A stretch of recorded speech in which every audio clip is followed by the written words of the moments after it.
Hi. By this point, it should be about week 2, unless you're working ahead. And so we've read a little bit about the research paper, and our first step is coming up with the topic and topic question. So this is a quick video just to show you a few things about that. But one of the things I want to start with is why start with questions? Well, it's twofold. One is if we start with, hey, I know this thing and I want to prove it, then we're just going to look for evidence to prove it. And it limits us. And a lot of times we don't consider both sides. And it's important, even if you are very committed and know, I mean, I see things this way. If we don't look at the other side, if we don't look at other options, we haven't actually really looked at what we believe. And so we need to look at different sides so that we understand that, yeah, the way I see it's the way I see it. On the other hand, we may come across some evidence and some research where we deepen our knowledge and we change our mind, or we shift. It doesn't mean we always change. And then, of course, the other thing in learning and growing and information, things are always changing, right? We discover more things, we understand things better. So if we sit around and say, hey, I know a lot about this and that's all, then we never grow and go past that and learn more and develop our knowledge and get better at what we do. So one of the things in terms of doing research is, even if you know a lot, is to always start with an open mind and say, okay, maybe I know this, or I've studied this and I understand it's this way, but is there new stuff? Are there other things to consider? So when you start with a question, by asking a question, you're giving yourself more opportunity to look.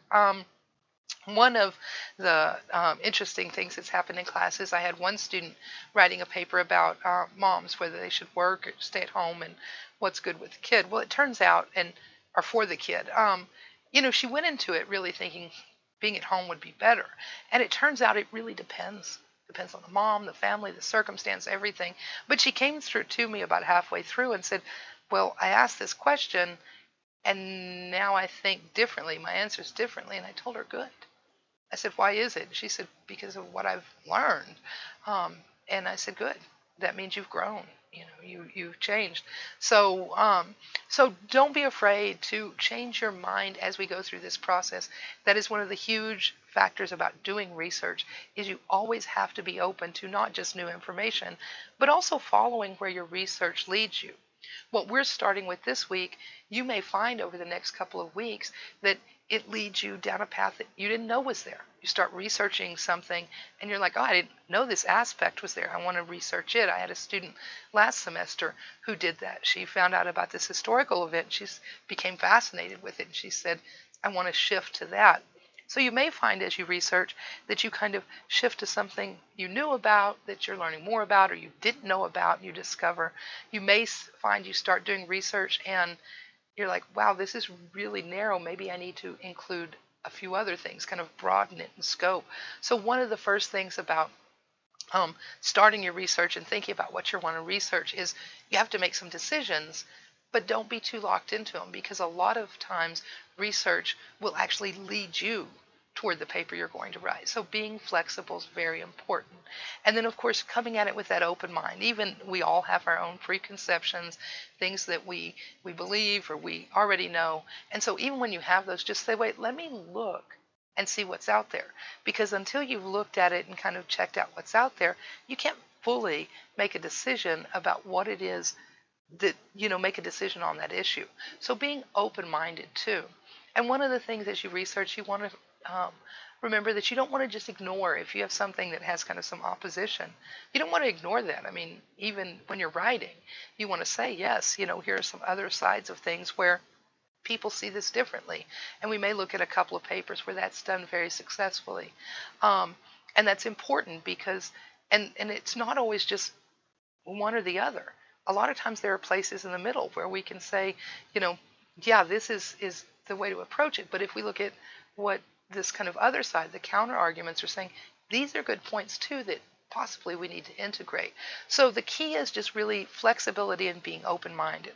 So we start with a question because I want you to take that approach. That is the approach of a good researcher. Not I'm going to prove I'm right, but I'm going to see what the information says, what experts say, what the facts say, and then I'm going to draw my conclusions. And we can do that even if we already have a fairly kind of established idea, because we can always learn more. We're being here right now is proof of that. So let's take a quick look. I know you've read the assignment, but I just wanted to point out a few things to you. By the way, this is Jax and this is little buddy, and here they are sleeping beside me saying, again, another video.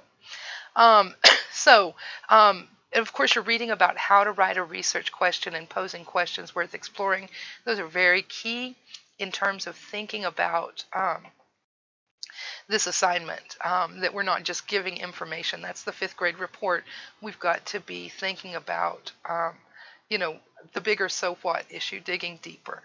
So remember, there are some not things. The reason I have a not list is there are some things that I do know. I'm very set in my way of thinking, and I don't believe it would get in my way of grading you fairly, but I don't even want to risk it. Okay? And then there are other things that I've just read too many papers on. I'm just tired of.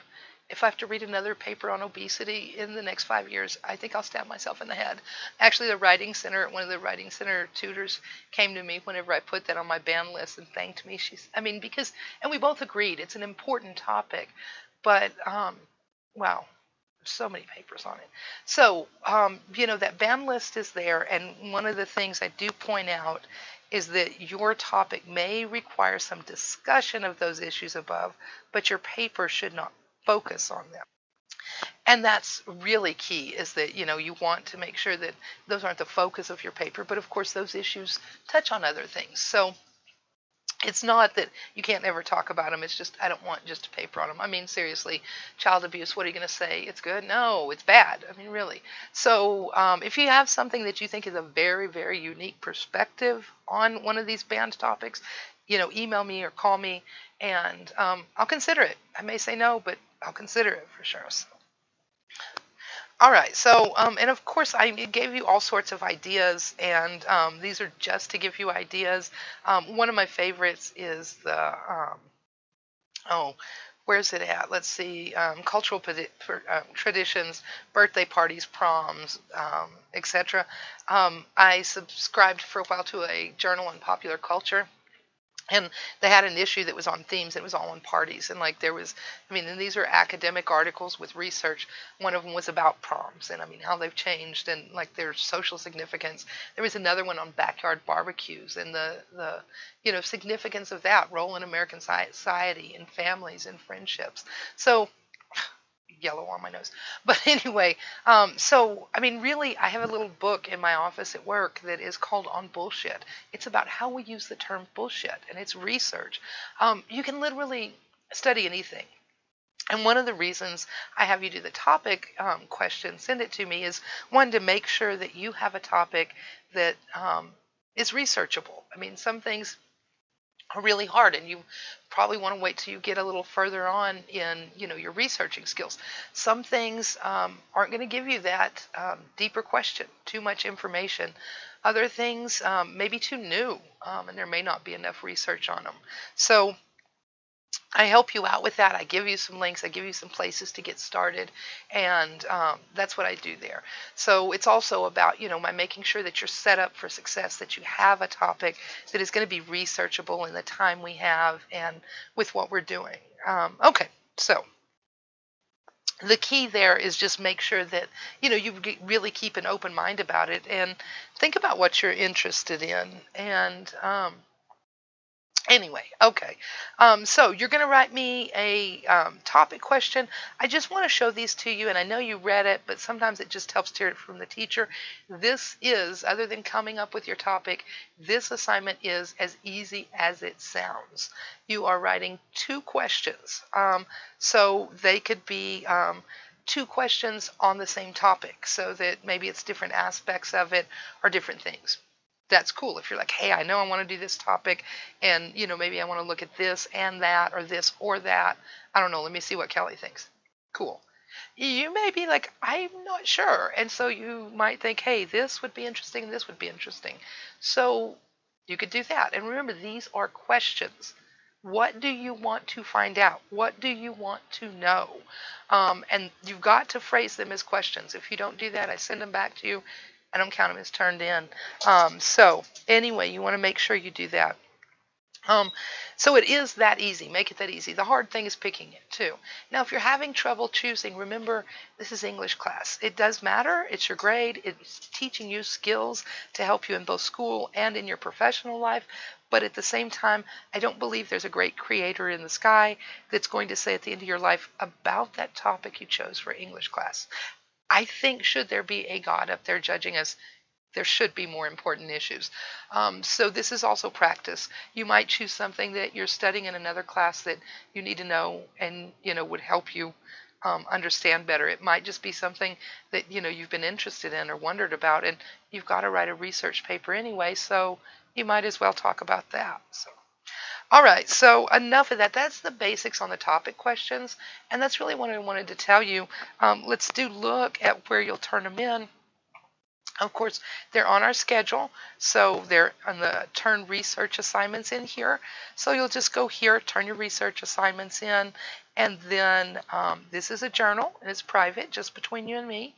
And again, I put a video up, so if you need some help with that, and all you're going to do is click on Create Journal Entry, and then just do those questions. And as you saw in Rudy's sample, they're very, very straightforward. So she just says, look, we talked about a topic, but here's a second. So our first question was, how does whitewashing in Hollywood films and TV shows negatively impact minorities, people of color, and society as a whole? And the other question, how are today's extreme beauty standards physically and psychologically harming young girls and women?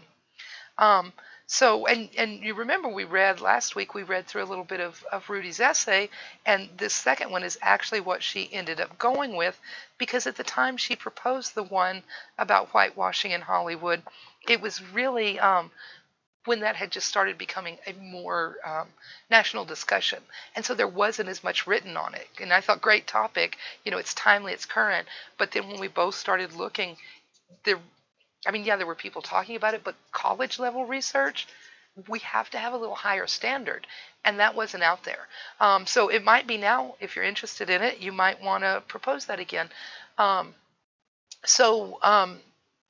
I said, those are just questions. What do you want to know? In Gloria's, when we look at, later on, we look at Gloria's essay on finding the zombie within ourselves. She wrote about that because she was interested in how is it finding the zombie within ourselves. She was interested in, like there's The Walking Dead and World War Z, and oh my God, I've got books on either side of me, and half of them are post-apocalypse, and the other half of them are, fantasy or sci-fi. So anyway, why is there like so much of this kind of fascination with zombies in popular culture and that kind of thing? And so that's what she looked at. The example I give you in doing research is about looking at comic books and masculinity or gender, or you could look at, how do they portray, war or men or women or whatever. So think about something you like, think about something you're interested in, write me those questions, turn them in. Make sure you get them in on time. Remember, I only accept those 2 days late. So after the late period, there's Jack's right there. After the late period, or the due date, it'll be 2 days.